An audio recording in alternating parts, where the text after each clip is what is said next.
বিগত সরকারের আমলে আওয়ামী লীগ সরকার যেগুলো করেছে, কোন ডাকাতি, রাহাজানি, ধর্ষণ, জমি দখল, সব কিছু এগুলো যারা করে, জনগণ ভবিষ্যতেও তাদেরকে এইভাবেই প্রত্যাখ্যান করবে। আমরা বিএনপি ইতিমধ্যে দেখেছেন যে আজকে 15ই আগস্ট, আজকে অন্যান্যবার এই দিনটা তারা ব্যাপকভাবে উৎসাহ উদ্দীপনা পালন করে, আর আমরা এটা বিজয়ের মাস হিসাবে পালন করছি। এই বিগত স্বৈরাচারের আওয়ামী লীগ, ছাত্রলীগ, যুবলীগ, স্বেচ্ছাসেবী লীগ, অন্যান্য সহযোগী সংগঠন এবং তাদের দূষর রাশেদ খান মেনন, হাসানুল হক ইনু, দিলীপ বড়ুয়া, এদের মতো কুখ্যাত লোকদের সারা বাংলাদেশে তাদেরকে প্রতিহত করা। ভবিষ্যতে কোনো অন্যায়কারী বাংলাদেশে টিকতে পারবে না। বিএনপি অঙ্গ সংগঠন, অন্যান্য দল মিলে এবং এই ছাত্র আন্দোলনের, বৈষম্য ছাত্র আন্দোলন সহ সারা বাংলাদেশে এই সমস্ত অন্যায়কে আমরা অবশ্যই প্রতিহত করব।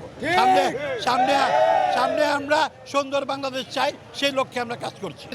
এই অবৈধ অর্থ তারা যেগুলো বিদেশে পাচার করেছে, সরকারের কাছে আমার অনুরোধ থাকবে তাদেরকে তদন্তের মাধ্যমে এবং তাদেরকে যে কোনো প্রকারে হোক তাদের কাছ থেকে সমস্ত টাকা উদ্ধার করে রাষ্ট্রীয় ব্যাংকে জমা রেখে, আজকে আপনারা জানেন আমরা আর্থিকভাবে বাংলাদেশ কোথায় চলে গেছে।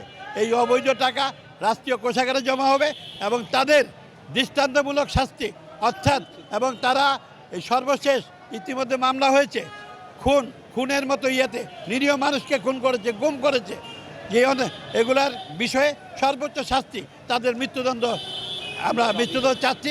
হাসিনা সহ তাদের ক্যাবিনেটের যারা আছে জড়িত, এবং সালমান এবং আরেক লোক ধরা খেয়েছে। আজকে লজ্জা লাগে তাদের যে অবস্থা দেখলাম, বাংলাদেশে আমাদের ভাবমূর্তি কোথায় গেছে আপনারা জানেন। এদের সকলের মৃত্যুদণ্ড কামনা করছি।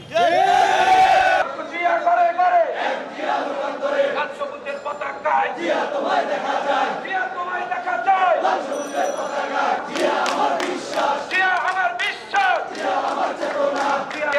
বিশ্বাস